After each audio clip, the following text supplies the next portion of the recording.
All right, so today we are at Mosley's and we are with Justin Huff. Justin had no idea that we were doing this today, and he's agreed to play along. Yeah. Fortunately, Justin owns an office supply, office furniture. He's a retail spot for all things office, and fortunately we could bring the pretty desk here with my notepad. Oh. That again has no notes on it. We don't ever use it. We just No want to script. Right. We're winging it. So we're here today, and the main thing I want to talk about today is that you are from Lebanon Yeah. and chose to buy a business in Springfield, but you're still rooted in Lebanon. You still bet. have the option. You could be an asset for Lebanon and the community, and some of the things that you've touched on and you've done in your experience is pretty amazing. And I just want to tell your story. I want people to understand you, because I think one thing to start this is you and I think a lot alike in a lot of examples and a lot of things, but I don't know that people can relate to our thought processes and all that. So I want to give a little bit more of Justin, your family, your history, what you're doing. So just tell me. What do you want? What do you want? Like let's hear it.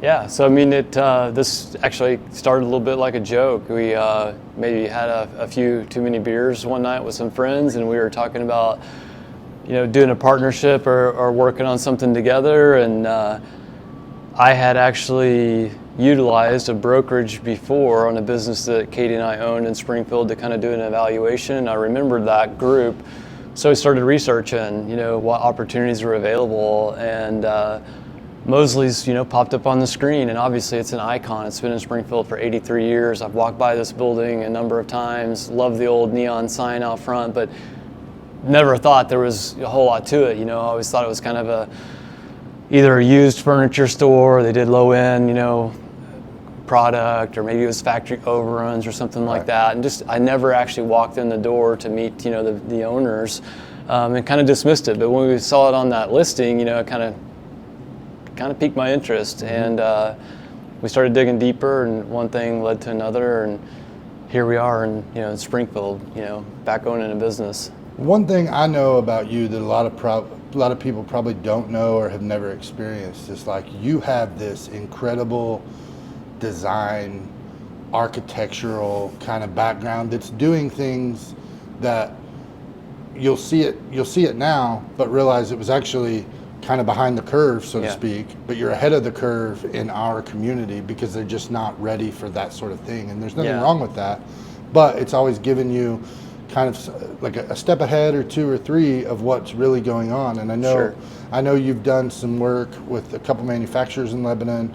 You've done some architectural type drafting or something like that. I don't know specifics, but tell me a little bit about that. Yeah, I mean, my background is in architecture, and I would probably attribute the creative engine to my schooling and the education there, because it's really a perfect blend between like an artistic brain and an engineering mind, where you actually kind of blend those two capacities together. And when I moved back to Lebanon from Kansas City, I was working as a design engineer, and I didn't even really understand what that meant. I knew what mechanical engineers did, and but I was hired on as a design engineer, and I think they quickly saw that the skill set was there for stuff that was a little bit beyond what they were able to do from a product design or industrial design standpoint.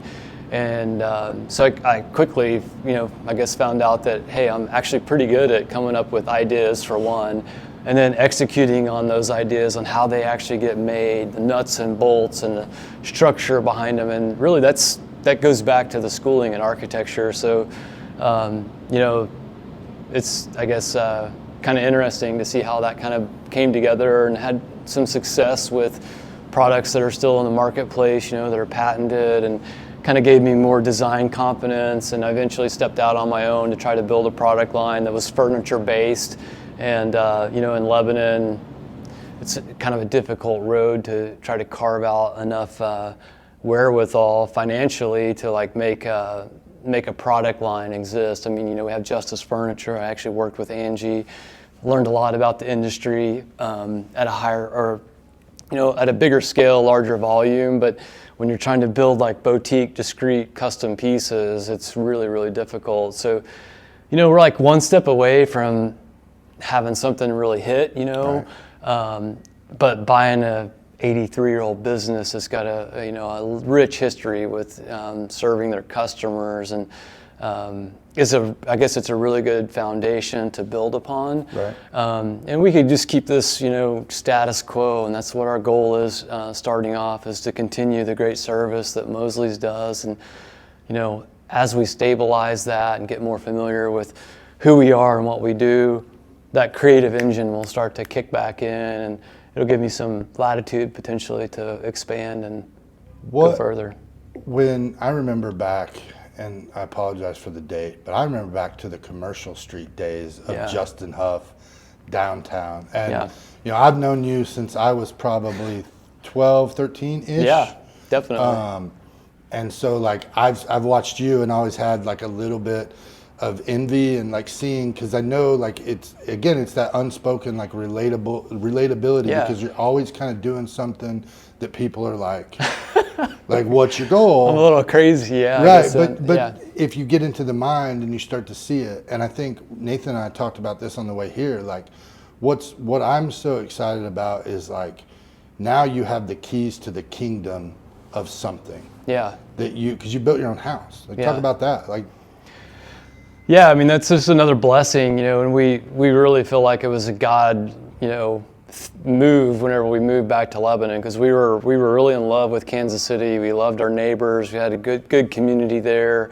There was a lot of opportunity, but this thing presented itself in Lebanon, and we just had to like scratch our head and we're like, can this really be possible? And I'm not kidding, Ramsey. Like the same time that we were getting offers from companies in Lebanon and in Kansas City, our house like got sold. Like we didn't even have it on the market. So they just call out of the blue. Like me. Like, and it was like, so, and my grandpa, was living alone and he needed help. So we felt like it was a great, chance to get back closer to family, to kind of maybe restart in some ways. And, you look back and, you never know for sure. Like I've never had like a clear billboard or word from God, but we've always just tried to step out in faith. Commercial Street, people thought we were crazy, and we were to a certain degree, but I think there's a lot of faithfulness in just taking that leap of faith and that risk, and it definitely wasn't easy, and this is not going to be easy. There's already been, frustration and challenges, but, you'll never know if you don't take the step, so. In talking about some of the things you brought up, like, it sounds to me like from the outside looking in and understanding, we're just having this conversation. So I've only seen what I've seen on social media and not really got to dive in.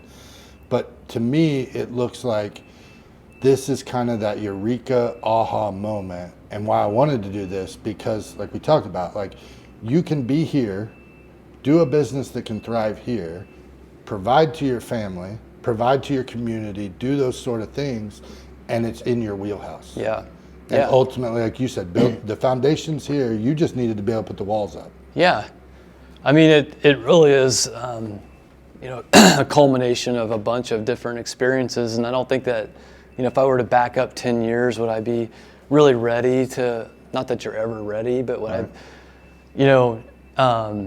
just the ability to like navigate the people and to understand, the relationships, but also the manufacturing brain that picks back up now from my years at Dalco and wanting to operate leaner and more efficient. It's all those things, probably didn't take a lot of account whenever I was in my 20s and early 30s, but now that I'm in my 40s, I start to understand, all of the different details, the complexities that can make up even a small business like us. We're 5-6 people, it's a small business, but it's still a lot of moving parts going on here. Yeah. Right. We talked about that on the way up here. Like there's not a book, and you can read books, but then the book is torn up. I mean, it's like you could bring a notepad, but you're not gonna make any notes because you're just gonna talk and have a good time and learn as you go. Yeah. So now, how, like, if you're in Lebanon, for example, like how could someone in Lebanon benefit from what you guys offer? I've Sure. seen the Facebook stuff, but give a little idea of that. Yeah, I mean, for one, we we're really good at the furniture thing. We provide an exceptional product at a decent value. So if you want a really nice high-end designer look, we can pull that off. If you want something more traditional and conservative, we do that as well. But what stabilizes what we do is our office supplies, and we have really Can good. you fix this desk? Yeah, I could totally fix that desk. Okay, keep going. But yeah, I mean, for me, it's more along the lines of furniture, and obviously the architectural design engineer component of that is to execute at a higher level where we're actually solving some problems, and the slogan that I'm trying to adopt is that, our work, Mosley's work is to make your work better. So if you're struggling with a bad chair, if you're struggling with the ergonomics at your desk, or if your desk is just run down and beat up, or you can't get the supplies that you need in a timely manner, we're going to make that better for you. Right. So we do that day to day already. So that's not like an epiphany or some sort of lofty goal. It's just what we do. Right. Well, that's pretty cool, because I'm already envisioning kind of what I think we're going to see out of your spin on this. Yeah. And it'll be really neat, because I think a lot of times people get caught up on building their own thing, and you're like, I can build and continue to build something that somebody clearly did really well. Yeah.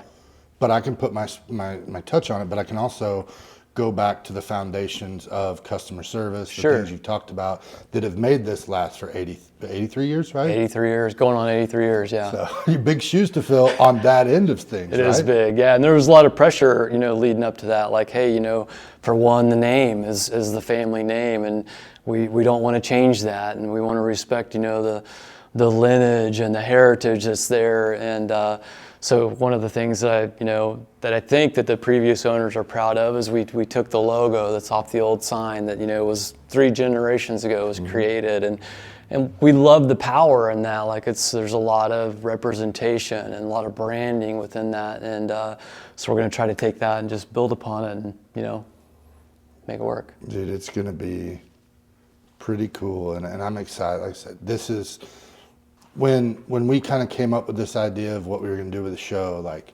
putting people out there and letting them tell their story. People relate to what they're doing. But I wouldn't be able to go much further without, I know your family, I know Katie, I know your mom, or I know Bruce and Teresa, and I know all of that stuff. But go ahead and tell us a little bit, like you got kids, everything like that. Yeah, well, I mean, without question, I've learned as I've matured that everything passes through Katie, and she really makes our world go around, and I had to just push this to her lightly and sort of, get a feel for how she responded. Right. And, at certain points along the journey, and it was a very emotional roller coaster ride, Katie was really stable through all of it, and she actually, in some capacity, was more committed to it than I was. So I let her always be sort of the gatekeeper, and sort of my sounding board, and she's going to be an integral part, or already has been, leading up to it. And we're just super blessed with 2 wonderful girls, and they're excellent kiddos, and swimmers. One's a swimmer for sure. Yeah. Lucy's a crazy swimmer, and Millie's dancing and running. So we're busy, it's like 4:30 is kind of normal for us in the morning. and I know one thing that and I've worked with and seen the things going on, but like you're big into mountain biking. Yeah. And you've got some ideas, and you've been putting together some plans. Sure. And it's a slow burn. Yeah. But like bringing some mountain biking and some stuff to Lebanon. Right? Really had put a lot of effort, energy into building some trails, and there's still things happening in that. It is a slow process, but Lebanon, it needs to step into that realm. The other communities in similar size are seeing success with trails, from hiking and biking and greenways. Springfield's a perfect example of the success that's happening in that capacity. And I think as Lebanon wants to attract talent and retain talent, they're going to have to start to build the infrastructure in a different way. Yeah, in a totally different way. Like, which is perfect to what we're talking about. Like, different than it was built in Lebanon in 1960 Yeah. and 1970 and 1980. Like now there's a new breed of people and Absolutely. bringing new ideas because we all agree that the foundation's there. Yeah. We all just want to put Lebanon on the map. We want to attract talent. We want to do all that. Yeah. So I'm excited because I know some of those things are working in the back end, and we actually just talked about it a couple days ago about what that will look like and kind of the plans going forward. But real quick, I've asked everybody, what does the Huff family, Justin, Katie, the girls, and Mosley look like in 2026, 2027? Like what are you building on now? Your focus right Yeah. now. Yeah. And then what you might throw in and sprinkle in that you Sure. can share with us. Yeah, I mean, what we're definitely focused on right now is just learning the business, learning the customer base that we have, the multitude of products that we have at our disposal currently, and then slowly like dipping into new product lines, maybe like we talked a little bit earlier about, brand names that are recognized in our industry. Some of those are already, taken up by other dealers, but we will hopefully grow more into that realm where we can work with, universities and hospitals and, design firms, architectural and interior design firms, to sort of scratch that creative itch. But, years, as we grow and get stabilized, we want to push the business geographically and potentially start to look at, what it looks like in Northwest Arkansas. There's other companies that are working well, kind of with a dual facility, Right. from Springfield to Bentonville. Plus, that's mountain bike capital of the world. So I knew why somewhere. not? Yeah. I knew there was another fun recreational Yeah. get out of the house. I clearly ride mountain bikes every day. Yes. Yeah. Like this angle here, like so. Yeah. So I'll ask you, if I could buy a mountain bike, if I should buy a mountain bike, what should I buy? First question. Man, that's a loaded question. Maybe where you should buy from. I mean, it's Okay. without question, you would always go to a bike shop. Go to your local bike shop. Lebanon doesn't really have one, but I would recommend like Sunshine Bike Shop here in town. A&B is a great bike shop. Howler's awesome. Then you have Adventure. There's all kinds of options. So there isn't like one bike to kill all bikes, but go to your dealer and find out, just like you would for a chair. Remember when Chase had, I think, a Giant. Yeah. Joey had maybe a Diamondback or Yep. something, and I had the only Schwinn, and I felt pretty cool. And they quickly told me that Schwinn wasn't on the level of the Giants or was it Gary Fisher? I think we played around back in the day with, and I knew Joey, of course, had seen you and what you had, and was like, that was going. And then you had the Chase with all that, because the Schwinn mountain biking days, like that's how far we go back. Like, and that's been a while. Like that's probably 97, 98, 96, somewhere in that realm. Crazy, isn't it? Yeah, Time flies when you have fun. We talked about it, Commercial Street, and so you understand Commercial Street in Springfield. Yeah, Commercial Street before really. it took off. Like Justin was one of the people doing that and designing things and rehabbing buildings and all that stuff. Yeah, and I mean, I guess one sort of lesson out of that is we still have connections off of that time from Commercial Street, and you just never know when you're going to cross back a path that you laid a foundation from. So we're going out and visiting customers that Jeff and Karen have had for decades, and the secretary at the front desk, we know. I mean, it just blows our mind, how much we know. Huh? So we're really excited about getting more involved in Springfield and carrying things back to Lebanon and contributing, there, so. Well, I myself, and again, from afar and up close and personal, I've watched what you've done and always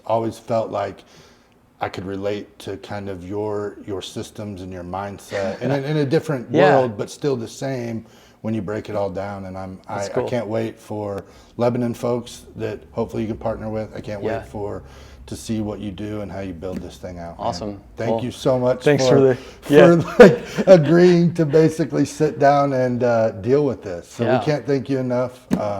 Anything else you want to chat with? Let's get you a quote on fixing that desk. I don't know. I'm kind of like I'm learning how to get comfortable now.